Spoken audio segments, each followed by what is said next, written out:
and how you deal with it and communicate with it, things go smoothly and you have a calendar here. This calendar is what you're supposed to follow in your studies. It should have virtual classes regularly. Every week, starting from the third week, there's a virtual class. This is one, and there's a virtual class every week in this course, starting from the third week, because they consider the first week as a break.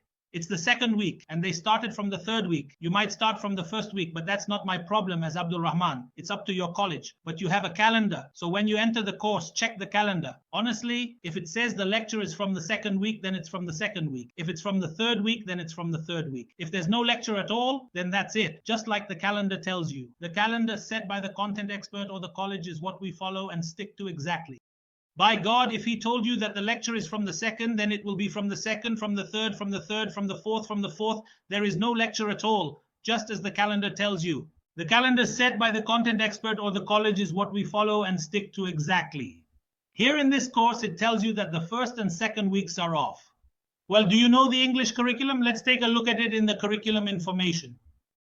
In English, the calendar shows the first week off, but in virtual classes, it's the second week. Each course has its own calendar. Some start the first week, others the second or third. Get your username and password, then log in. Focus on course info. In English, find the course info and check the calendar. This course starts the third week. Thankfully, the first week is just starting, so I have time for preparation. Remember, this is the second week. It might differ from the first week. Check what's required. Study the first unit, the unit name, or the general framework for review. No activities, homework, or tests, but there's a virtual class and the first unit. Study the first unit until the fourth.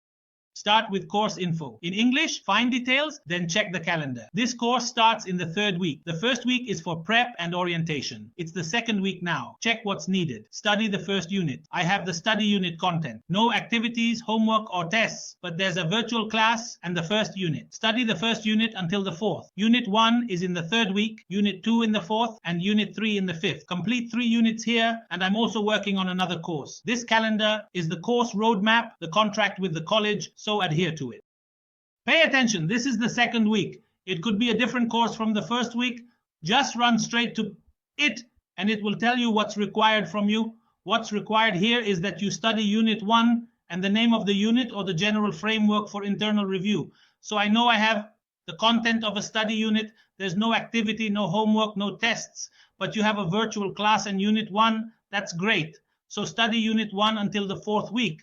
In this course, you take Unit 1 in week 3, Unit 2 in week 4, and Unit 3 in week 5. Finish 3 units here. Each course has its own calendar, like a roadmap. It's the contract between you and the college, so stick to it. When you have a study unit, like Unit 1, go to the content. The first unit is there. Enter Unit 1, review it, and watch the videos. Each unit usually has a PDF and 2 videos. Open the PDF, read it, and here's Unit 1, the framework for internal review. Study it on your own. Understand the concept of internal review and the course introduction. So, what do you do when it tells you that you have a study unit, Unit 1 or Unit 1 as it says here? You go to the content and right away, you'll find all the units there. In the calendar, the first unit is listed. You enter Unit 1, review the unit and watch the videos. Usually each unit has a PDF file and 2 videos. What do I do here? I open the PDF with tasks and read it. Here's Unit 1, the framework for internal review. This is the required unit, as written in the calendar. I study it on my own, no issue.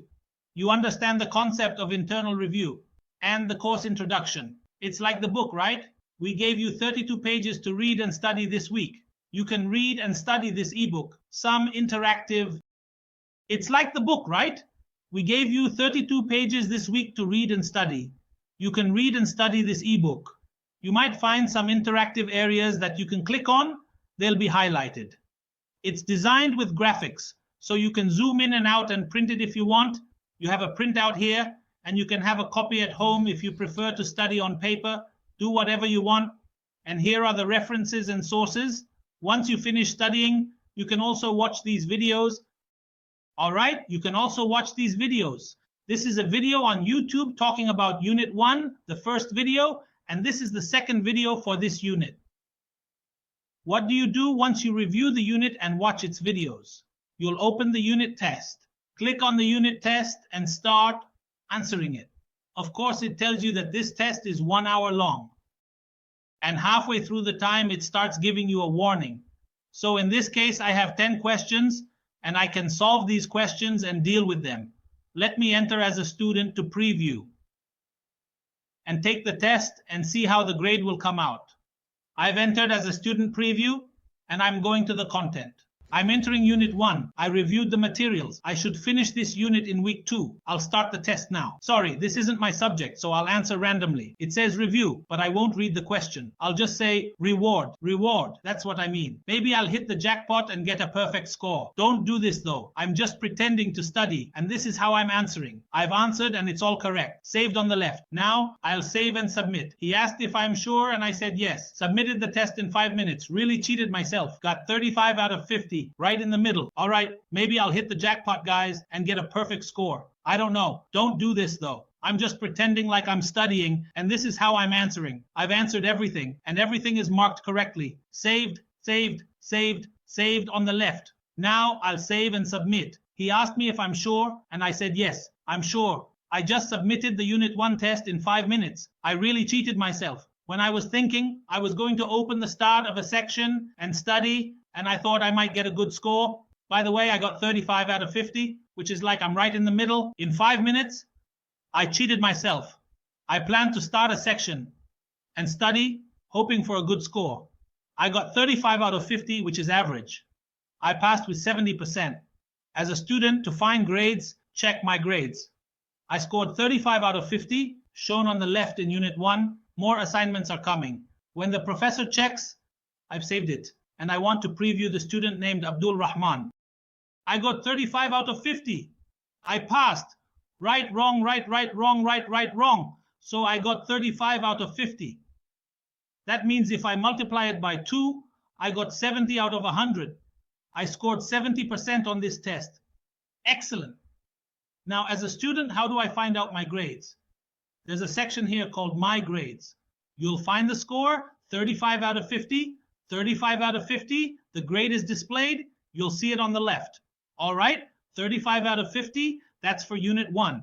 There are still more assignments coming up. Look how many assignments are coming up. The assignments are still coming. So when the professor comes to check, I've saved it. And I want to see the student named Abdul Rahman in preview.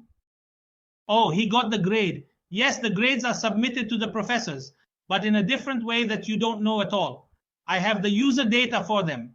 I have the grading center. As a professor, you'll never see it as a student. Here, I have Abdul Rahman's preview. Let's see what he got in Unit 1, 35 out of 50. Where is it?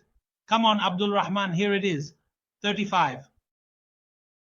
From 50, I can see the overall score for the test. The information shows that it went from 50 to 35. The process is clear, the professor knows, and you know. You know your grades, and the professor knows from the grading center. You don't have to worry about it. So we've finished an important part, which is, how do you submit the unit final test? So we said it's a test.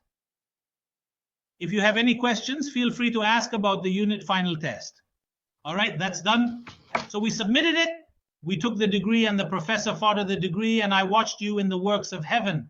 All right? All right? Is everything clear? The question is asking.